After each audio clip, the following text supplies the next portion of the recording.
Good afternoon, guys, or night, whenever you're watching this. Today, we have a user-requested video. Today, we're going to be looking at Intuit. Most of you guys are probably familiar with this name somewhat from the Intuit TurboTax that you've probably seen a lot of ads for, which is one of their few major products. They also make QuickBooks, which is more catered towards small business, and they have some enterprise software as well. But, as I said, this was a user-requested video, and he wanted to know, or she, I don't know which, wanted to know why I have Intuit in my dividend portfolio and what I think of the stock. So, as you can see here, Intuit only currently has a 0.46% dividend, which is pretty small as far as dividend stocks go. Now, the main reason that it's in my dividend portfolio is because they have a very solid track record of increasing the dividend at a large rate, which means sooner or later, even if the stock price doesn't go up, the yield will become a lot more attractive. It has had quite a run in terms of price this past year. You can see in July of last year, it was down at $2.88. Now it's at $5.21. Not quite a doubling, but pretty close. You can see this is a profitable company with a market cap of $142 billion. And if we flip over to Seeking Alpha here, we can pull up the dividend history. So, you can see its 5-year dividend growth rate is 14.48% a year. That's the compounded average annual growth rate. You can see in 2015 they paid a $1.24 dividend. 2016, I don't know why the years don't match, you guys see that? It says 2015, but that's 2016. I think the bottom label is correct. 2015, $1.24. 2017, $1.41. 2018, $1.64. 2019, $1.94. 2020, $2.18. So, I mean, that's a pretty solid year-over-year growth. You can see last year, year-over-year increase was 12.37%. Year before that was 18.29%. Year before that was 16.3%. And it goes back all the way to 2012, which is the second year that they started paying a dividend. So, they're increasing it at a pretty solid rate. And on top of that, this is one of those dividend payers where the share price still seems to appreciate,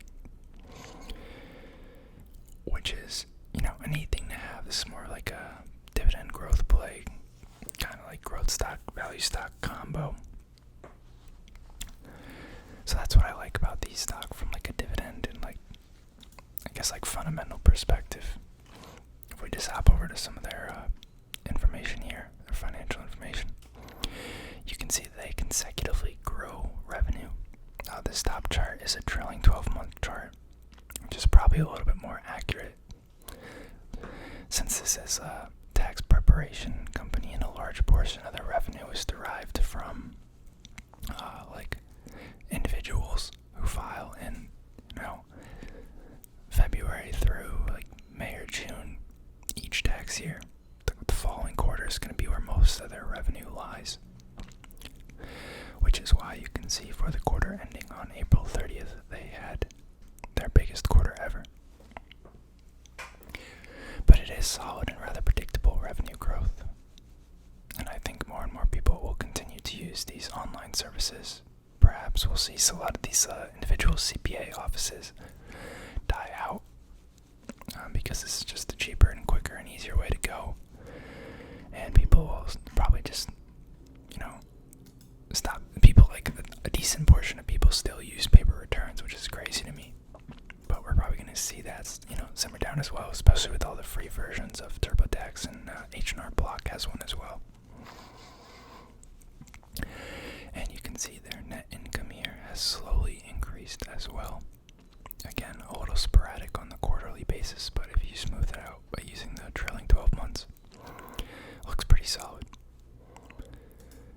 obviously, EPS is going to look pretty much the same because that's derived from net income.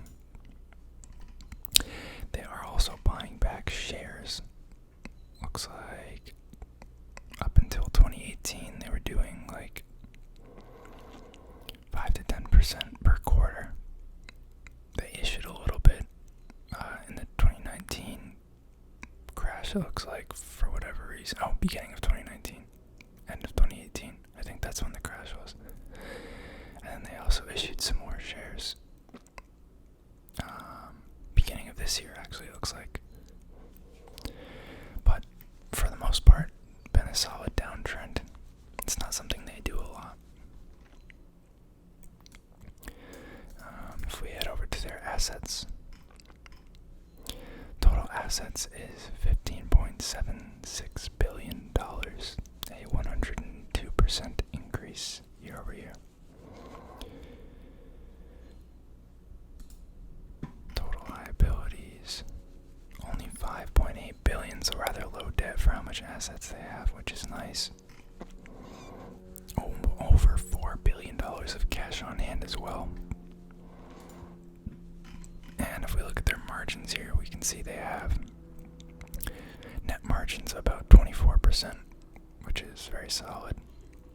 It is probably a little low for like a software company, but because they have so many free products, they make their money on volume. And the little add-ons like, oh, you need to add a second state filing for an extra $20, etc. So it's like high volume, low margin for a software company, of course. 24% is not a bad margin. And I also did pull up their investor presentation.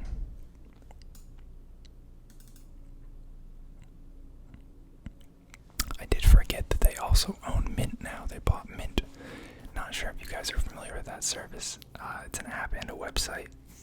It's used for budgeting. That's again for more like individuals.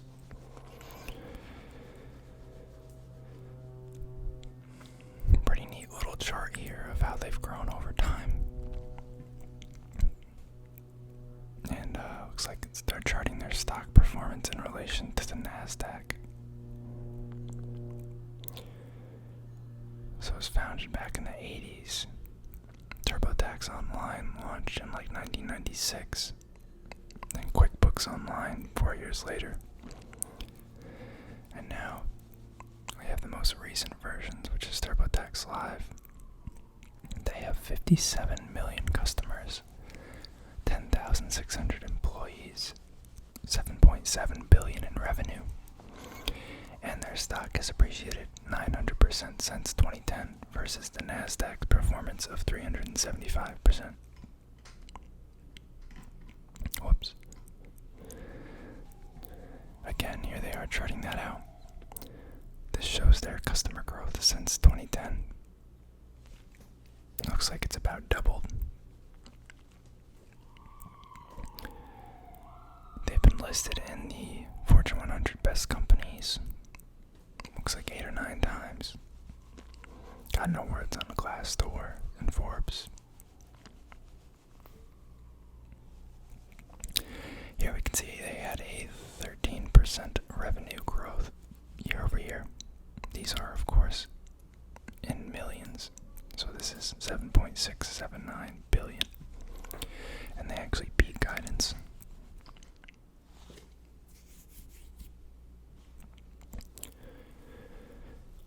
Looks like they have a little survey here on what clients are using their software for. The biggest one was making sure they have enough money to cover their bills and other obligations. Next one is maximize tax refunds. Third is save more. Fourth is pay off debt. And 5 is know where I stand. 6 looks like reducing credit card payments. Pretty neat that they have that.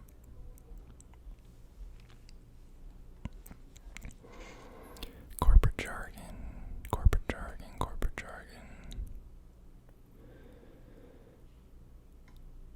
Oh, they're charting for over 200 million customers in 2025. I think that's a pretty bold assumption. It took them $100 just to grow from 29 to 57. It's not even a 100% increase. That's only like 24 million. So, I think that's a little bold.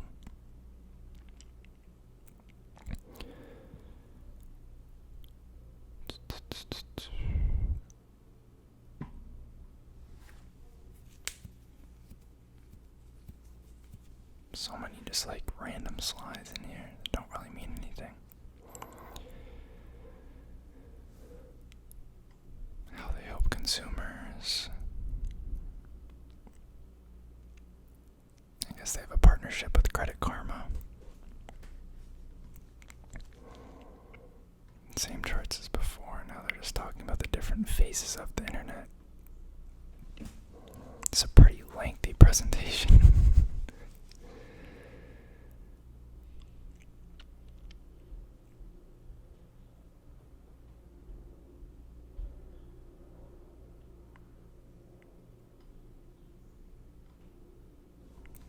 But yeah, I feel like that's a pretty comprehensive view of why I'm invested in Intuit.